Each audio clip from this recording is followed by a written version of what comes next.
Greetings. So as you think about the rough draft, what is desired, what is required, what are you doing? I want you to think efficiently throughout this process as well as you can. So we are going to look at the now available and ready for you in week 15, stage 4 final paper rubric checklist, because the stage 3 rough draft should be heading you consistently, fairly to that final rubric. Makes sense, right? Not only that, when we're thinking efficiency, we should be thinking about that first paper where you traced the roots of African religion that survived according to Equiano's memories and according to Shirot's artifacts and history of slave religion. And you know that part of this final paper has the requirement to define, to establish the historical context of the slave trade and the African diaspora in the U.S. So again, thinking efficiency, one is hoping that you've done a nice job. Soller's introduction to our Norton Critical Edition provides some very good overview of that history, and hopefully that's part of what you covered in that first paper, and you can draw from that. Now, let me just step back again here and say, when you have the final rubric in front of you, it has less conversation. You know me and my conversations. It has less conversation at the beginning about what we're looking for. It moves right into 3 things: that you will define what religion or religious culture means for your purposes. And when I say you will do that, what you know is that throughout the course, we've used a methodology from the history of religions. We've used Charles Long's definition of what religion is, religion as an orientation. And it would, again, in terms of efficiency, behoove you to work with that definition. If you have a lot of trouble with what that definition means, or you just disagree with it, then you've got an important choice to make about which other experts in the field you can bring in and argue why their definition of religion is better for our purposes. What we know is that when we read Shirot, she pulls Dr. Long in, and it is consistent with her approach. We know when we got to Pinn and Contemporary Varieties of African American Religious Culture, he too thinks that Long's argument is a good one. So you have every reason to believe that a bunch of experts in the field find this a compelling way to do the history of religions. So you're going to define what religion or religious culture means for your purposes. You are going to establish the historical context of the slave trade and the African diaspora in the U.S. And finally, you're going to explore an element of African American religious culture that covers no less than 2 centuries of data and discusses in depth no less than 3 of our texts. So, with that in mind, let's go back here and have a look at the rubric. I tell you in this rubric that in order to do a history of religions study, you have to provide adequate historical context for what is the situation. You might think of this, that every story begins in the middle of a story. There was always already the ground upon which the story grew. So that adequate historical context is essential for the description of religious history. And then, secondly, for a history of religions approach, one integrates the human being with a description and discussion of subjectivity, the way the self achieves its sense of personhood. So there's two elements to the history of religion's approach that are the context in which you have been training this semester to write a research paper. At this point, you are at the 12 to 15 page. You're going to submit 10 pages. Let's make sure we have that right. Write a 10-page minimum, thesis-driven rough draft. So let's get to this idea of what is a thesis-driven argument in a research paper. The word argument, if you hear fight there, then you don't have quite the right tone, is not being struck yet in that word. An argument is a focused presentation of evidence that can make a contribution. You are taking a position with regard to the data and making a contribution.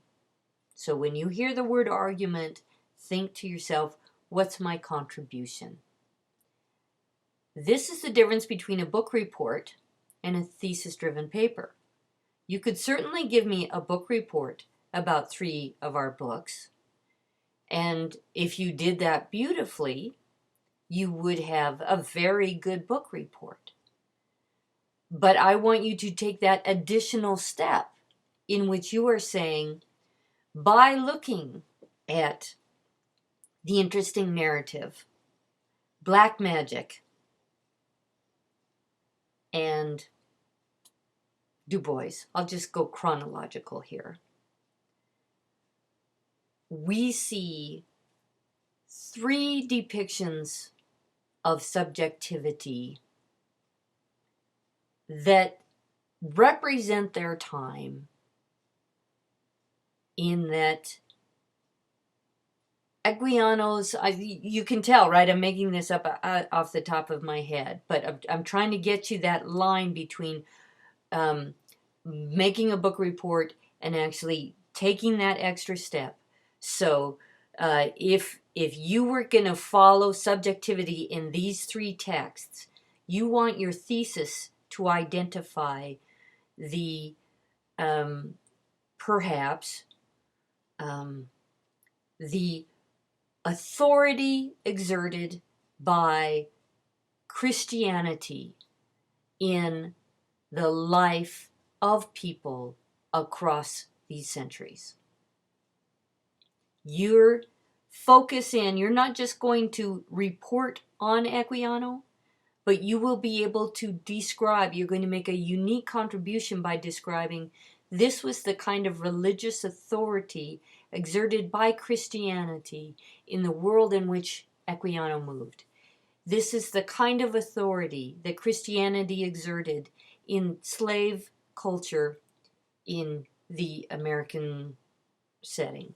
This is the kind of authority that Christianity exerted in Du Bois' world, as he describes it.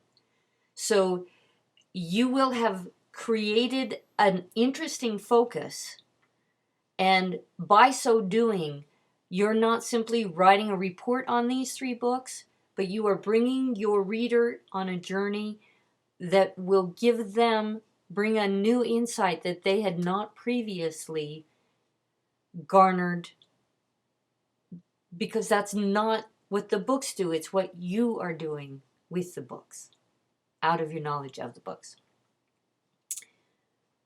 Thesis driven. It doesn't mean you're here to fight. It doesn't mean that you have to prove something as much as it means you have to have created a focus through which you can articulate a unique contribution, help solve a problem, help shine a light.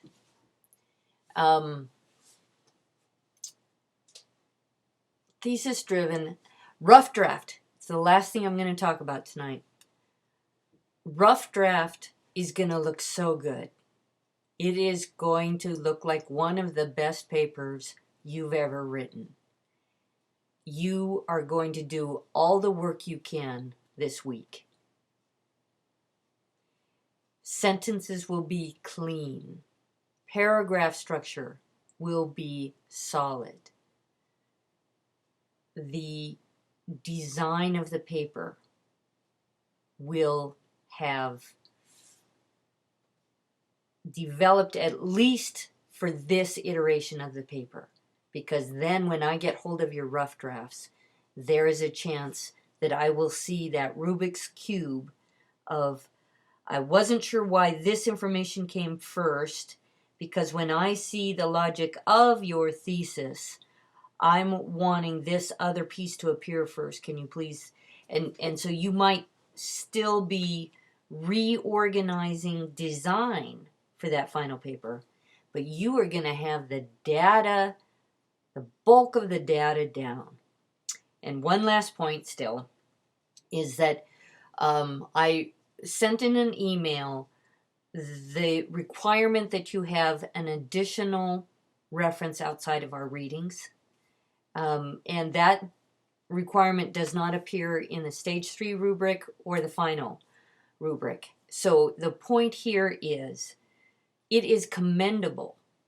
But what is way more important to me than that you have tacked on a reference to something we didn't read and frankly you didn't read, what is way more important to me is a careful and good reading of the materials. We've covered enough.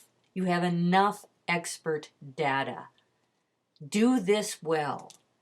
There is a chance that you will find that you want, you need, there is a great article that helps you bring your thesis to life. And you get to stand on somebody's big shoulders to discuss. Spoke with a student today about a paper on that ambivalence within African American religious culture regarding Christianity's power in their lives. So is there a great article on ambivalence in religious studies that would help that student as she polishes her final paper stand on the shoulders of a great expert on ambivalence, and with that she'd be able to polish each step of her paper? But commendable, but not required. I've not consistently put it down, and this is the rule in my classes. If it is not consistently and transparently there for you, you win. Because I'm really all about fairness. I hope this helps a bit on the rough draft phase. Think alignment. The material's good. Good night.